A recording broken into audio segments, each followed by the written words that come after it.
क्यों खोए नर्तन वृथा, परि विषयन के साथ, पांव कुल्हाड़ी मारई मूर्ख अपने हाथ।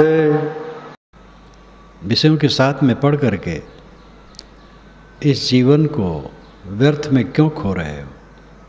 ये मूर्ख अपने हाथ से अपने पैरों में कुल्हाड़ी मारता है। जहाँ तक दृश्य है सब विषय है। विषय का अर्थ होता है पदार्थ, विषय का अर्थ होता है बात, मामला। यहाँ विषय का अर्थ है पदार्थ। सब पदार्थ दृश्य है। दृष्टा उन्हें देख करके क्षोभित होता है। क्षोभित न होना उसके ज्ञान की सीमा है। ज्ञान अवधि, ज्ञान की सीमा यही है, किसी चीज में क्षोभित न हो, निर्विकार भाव से जिए। ये तो रात दिन उसी की धारा में बहता है, अत्यंत क्षोभित। हम अपने लिए मोक्ष या बंधन दोनों में से कुछ भी बना सकते हैं। बंधन में तो पड़े ही हैं, सड़ रहे हैं। अब मोक्ष का काम करना चाहिए। सभी पदार्थों से अपने को निकाल लेना चाहिए।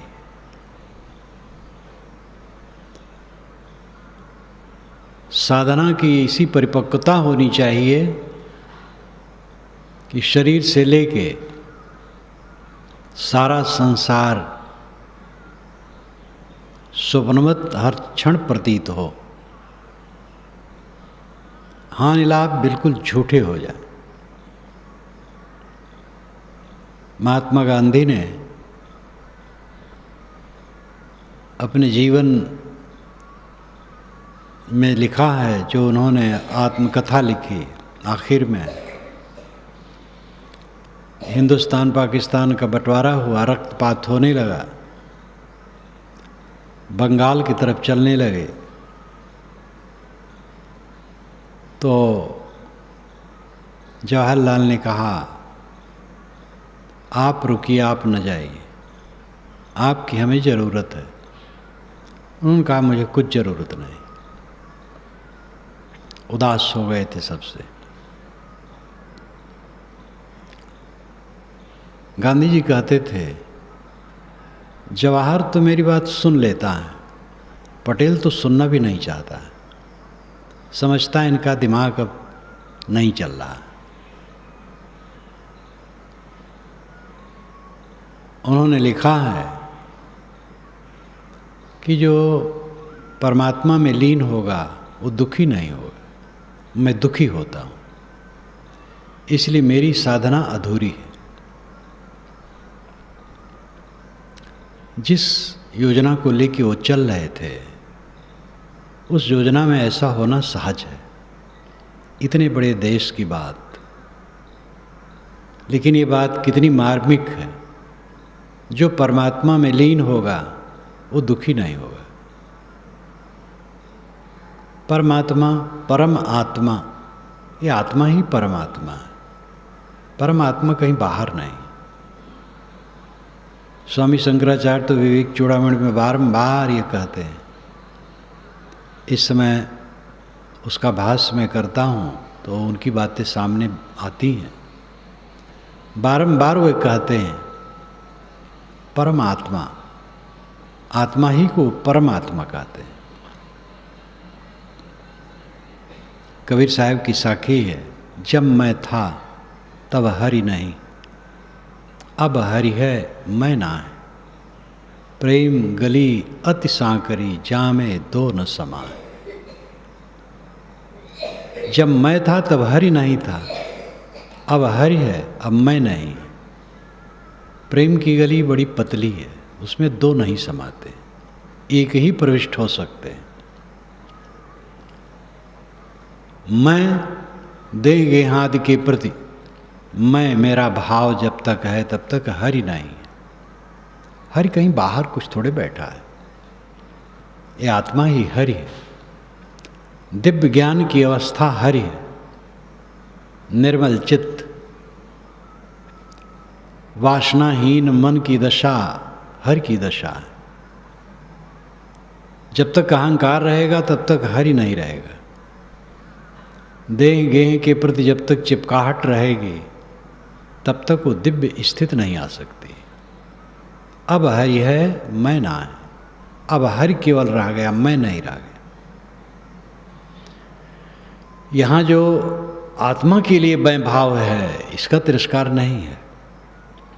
देह और देह के नाम रूप और फिर उसके साथ जुड़े दिस प्रपंच, इसके प्रति मैं भाव नहीं रहा। सब गल गया, बह गया। अब केवल हरि है, केवल ज्ञान की अवस्था। हरि हीरा जन जौहरी सबन पसारी हाट। तो हमारी साधना इतनी परिपक्व होनी चाहिए कि सब समय सब कुछ लगे एक सपना। और ऐसी उच्चतम अवस्था आए बिना कोई क्लेश से मुक्त नहीं हो सकता है। धोखा धोखा धोखा, पूरी जिंदगी केवल धोखा। और इस धोखे को सच माने बैठा है। अपने पैरों में स्वयं ये मूर्ख कुल्हाड़ी मारता है, अपना पतन करता है। चेत सवेरे बावरे फिर पाछे पछताए, तो को जाना दूर है कहें कबीर बुझाए। ऐ पगले, बहुत जल्दी चेत जा, नहीं तो पीछे पछताना होगा। कबीर साहब समझा के कहते हैं कि तुम्हें दूर जाना है, यहाँ नहीं रहना। रहना नहीं, देश बिराना है। व्यंग भी करने वाले हैं। एक आर्य समाजी विद्वान काशी में मंच पर बैठे, पहले वेद के विषय में कहे। वेद कहता अमृत है, वहाँ अमृत है। कबीर तो कहते हैं रहना नहीं, देश बिराना। ऐसे विद्वान लोग या तो सम्यक समझदार नहीं होते हैं, या तो सहृदयता नहीं होती। वेदों में बारंबार दुख की बात आती है। जैसे लसदार रस्सी को चूहे काटते हैं, वैसे मेरे मन को दुख काटता है। ये दुख कोई न तो कबीर ने दिया है, न बुद्ध ने दिया है, न शंकराचार्य ने दिया है। दुख तो सबके ऊपर है।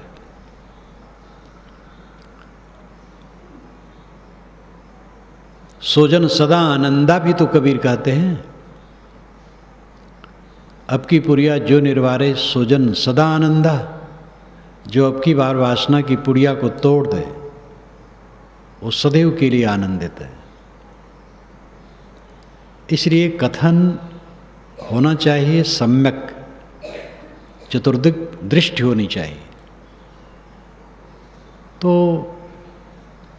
अज्ञान, पक्षपात, मोह, आसक्ति, इन सब को लेकर के सही निर्णय नहीं हो सकता है।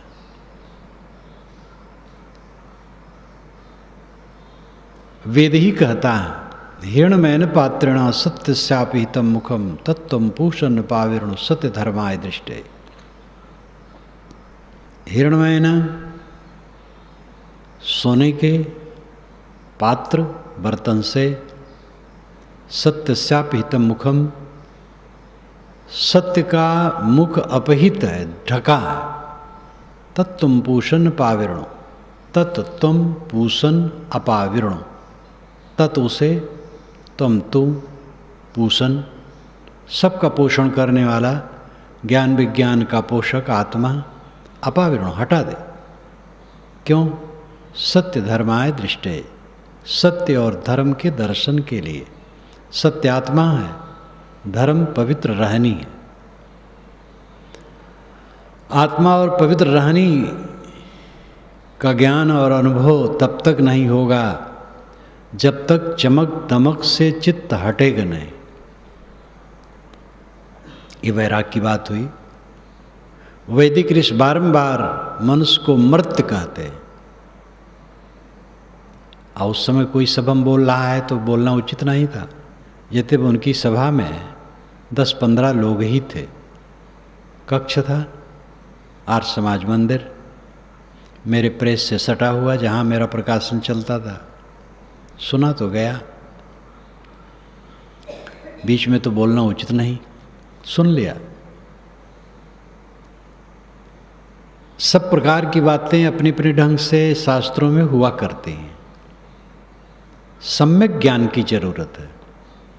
दुख है, दुख का निवारण है, दुख के निवारण के लिए साधन है।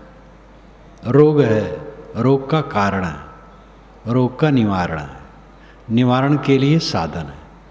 वैसे दुख है, दुख का कारण है, दुख का निवारण है और निवारण के साधन है। वेदों में बारंबार मर्त्य कहा गया है मनुष्य को, जानवर को नहीं कहा गया। जहाँ मर्त्य आता है उसका अर्थ ही होता है मनुष्य। मर्त्य का अर्थ होता है मरणधर्मा, जो मर जाए। तो जानवर नहीं मरते हैं, लेकिन मर्त्य का कहीं अर्थ जानवर नहीं होता है, मनुष्य होता है। क्यों? क्योंकि मनुष्य समझता है, इसलिए ऋषि ने कहा मर्त्य। समझे मनुष्य। जानवर के सामने कहो तुम मर्त्य हो, मरणधर्मा हो, कुछ नहीं समझेगा।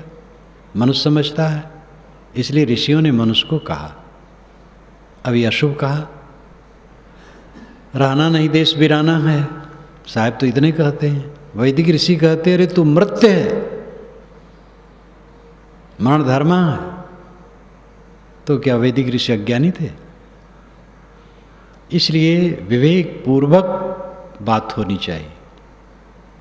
तो को जाना दूर है, कहें कबीर बुझाए। तुम्हें दूर जाना है। दूर कहाँ जाना है?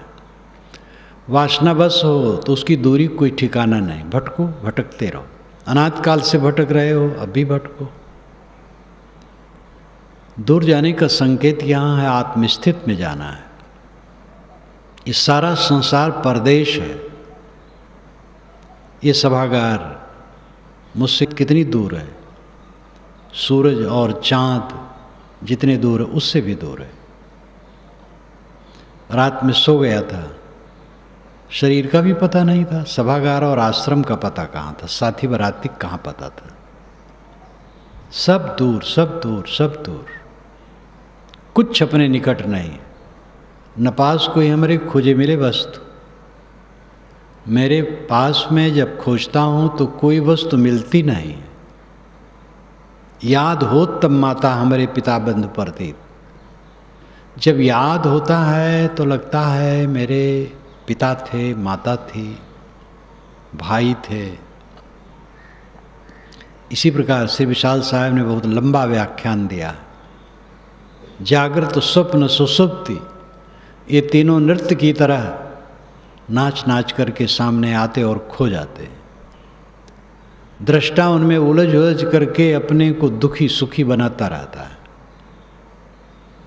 ऐसा विवेक जगना चाहिए कि सब समय एक रस अपने में स्थित, निमग्न, तृप्त, आप्त काम, पूर्ण काम, निष्काम, आत्म काम, प्राप्त काम, कृतार्थ अवस्था। देह का भय क्या है? देह मरने वाली, मरी मरी है। इसको रखने की चेष्टा मूर्खता है। जब तक है रक्षा करना चाहिए। जब ये मर जाए, मैं अमर हूं, मैं नित्य हूं, अपने आप में पूर्ण निमग्नता, ये जीवन का फल है।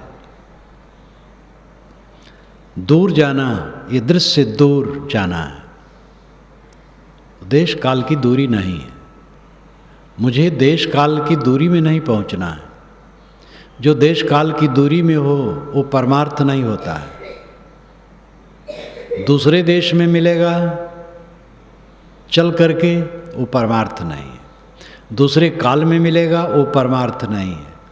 इसी देश इसी काल में जो प्राप्त है स्व के रूप में, वही परमार्थ है। वो मेरा अपना अस्तित्व है। ये दृश्य से दूर है। दृश्य छुटा, दृष्टा मात्र रहा। मूर्ख शब्द न मानई, धर्म न सुने विचारे। सत्य शब्द नहीं खोजई, जावे जम के द्वारे। मूर्ख आदमी ज्ञान की बात नहीं मानता है, वो धर्म की बात नहीं सुनना चाहता है, सत्य शब्द की खोज नहीं करता है, निर्णय पर ध्यान नहीं देता। कहीं कबीर भटकत फिरे पकड़ शब्द की छाएं, वो शब्दों की छाया पकड़ करके घूमता है। तो फल क्या होता है? जावे जम के द्वार, वो जम के द्वार जाता है। यम, यम वासना, यम संयम को कहते हैं। हमारे पुरखे जो मर गए हैं, यमलोक में जा कर के आनंद से रहें, ये वेद में आता है। यमलोक सुख का लोक है वेद की दृष्टि से। पुराणों की दृष्टि से महाघोर नरक है। परिभाषा कैसी बदलती है। वैसे न आकाश में यमलोक है, न स्वर्गलोक है, कोई लोक नहीं। संयम से जो रहता है यमलोक में, यम संयम, संयम से है, यमलोक में है, स्वर्ग में है। स्व ग स्वर्ग, स्व अपने में, ग गमन, अपने में लौट आना स्वर्ग है। यही यमलोक है जो आनंद का घर है। लेकिन पौराणिक ढंग से यमलोक दुख का घर है। तो गंदी वासनाओं से भरा मन ऐसा दुखदाई जमलोक है। जो ज्ञान का आदर नहीं करता है, ज्ञान भक्ति वैराग से नहीं चलता है, उसका मन हरदम नरक बना रहता है।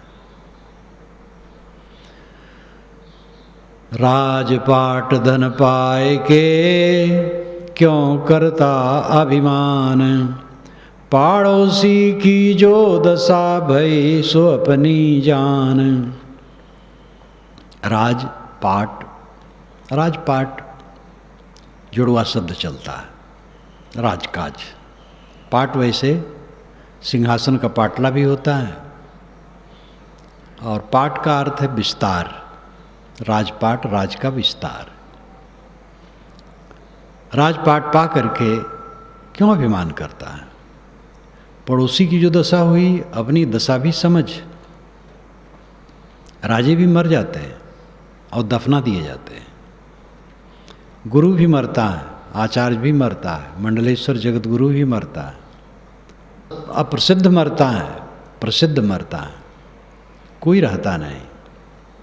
पड़ोसी की जो दशा हुई वही दशा तेरी होनी है। क्यों नहीं होश में आता है? ये सारी बातें बोधगम में गूढ़ नहीं है, लेकिन जब चिंतन करे, मनन करे, तब वो दशा आती है। जो चिंतन मनन नहीं करता है, कूड़ा कबाड़ तो पहले से भरा है मन में, और नया नया कूड़ा कबाड़ लोग बना बना के भरते रहते हैं, सूरवीर बनते हैं उसमें। मन में कूड़ा कबाड़ भरने के लिए जो प्रयत्न करते हैं, अपने को शूरवीर मानते हैं। वो बाल बुद्धि के नहीं समझते हम क्या कर रहे हैं, अपना विनाश कर रहे हैं। जिन क्रियाओं से, जिन बातों से, जिन स्मरणों से मन मैला हो, पश्चाताप हो, ग्लानि हो, पीड़ा हो, संताप हो, ऐसा काम करना कितना घोर अविवेक है। राजपाट केवल राजा के लिए बात नहीं है, सबके लिए। सबका अपना अपना राज्य है। थोड़ा बहुत जो कुछ है एक गरीब की झोपड़ी उसका राजपाट है। जो कुछ हमें मिला है उसका घमंड नहीं होना चाहिए, वो झूठा है, रहने वाला नहीं। अभिमान छोड़ो और पड़ोसी की दशा अपनी समझो। कई साथी बाराती उठ गए हैं। समझाए समझे नहीं, धरे बहुत अभिमान, गुरु का शब्द उच्छेद के कहत सकल हम जान। समझाए नहीं समझता है, बहुत अभिमान रखता है, गुरु की बात काट देता है, कहता हम सब जानते। मैं कई बार कहा हूँ, जब दो भिक्षु लड़ रहे थे और शायद और भी थे उसमें, दो ही नहीं थे, तब तथागत ने रोका। तथागत बुद्ध ने, एक ने कहा भगवान आप चुप रहिए, हम लोग निपट लेंगे। तो बेचारे चुप हो गए, अपने आसन पर आ गए।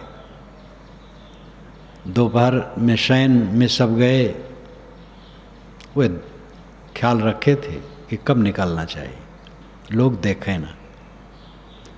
जब सब शयन में थे दोपहर को, उन्होंने अपना कपड़ा समेटा, पात्र लिया, चुपचाप चले गए, अकेले दूर चले गए। एक उपवन जो राजा का था, चपरासी रखवा रहा था, उन्होंने कहा इसमें मैं रह सकता हूँ? कहे रह सकते हो महाराज। एक पेड़ के नीचे आसन उन्होंने लगा लिया।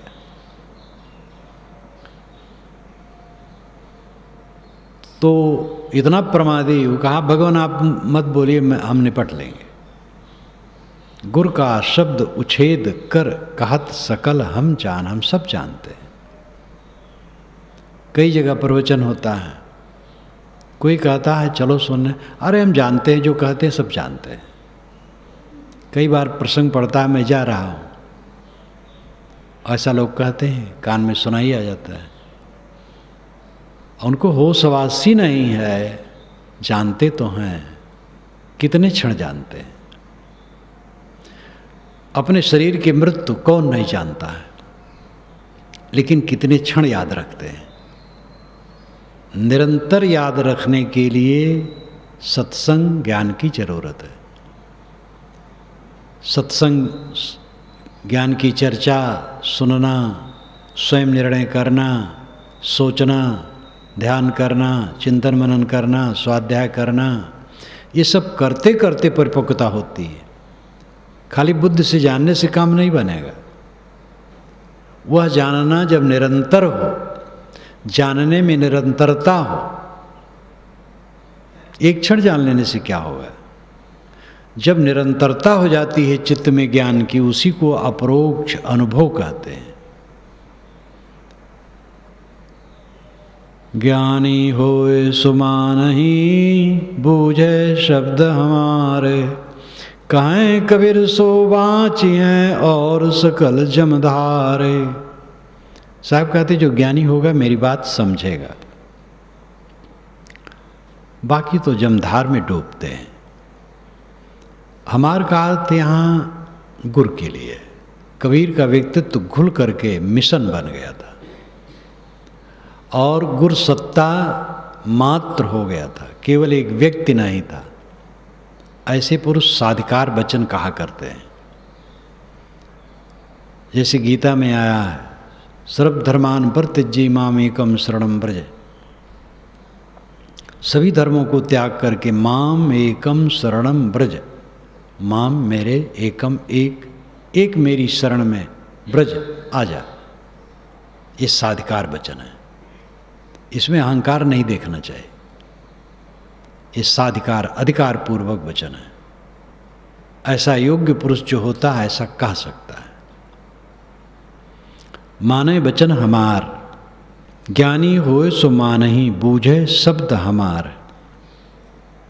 हमारा शब्द वही बूझेगा जो समझदार होगा, ज्ञानी होगा। ज्ञानी तो बहुत है, ज्ञानी ज्ञानी में अंतर है। विनम्रता पूर्वक ज्ञान काम करता है। जिसमें विनम्रता नहीं है वो ज्ञान तो कांकर पाथर है। थोड़ा सा ज्ञान विनम्रता पूर्वक होता है वो बहुत काम देता है, और बहुत ज्ञान हो और विनम्रता न हो वो ज्ञान काकर पाथर की समान ही दिमाग में भरा रहेगा, कोई उपयोग नहीं होगा। ज्ञानी की बात को समझता है। इसका अर्थ यही है कि विनम्र समझता है। पानी सर्वत्र बरसता है वर्षा में, टिकता वहाँ है जहाँ जमीन की गहराई होती है। उपदेश प्रवचन किसी भी सभा में जो होते हैं सबके कान में जाते हैं, टिकते वहाँ हैं जहाँ विनय, कोमलता, श्रद्धा है, समर्पण भाव है, कल्याण की तीव्र इच्छा है, वहाँ ही टिकता है।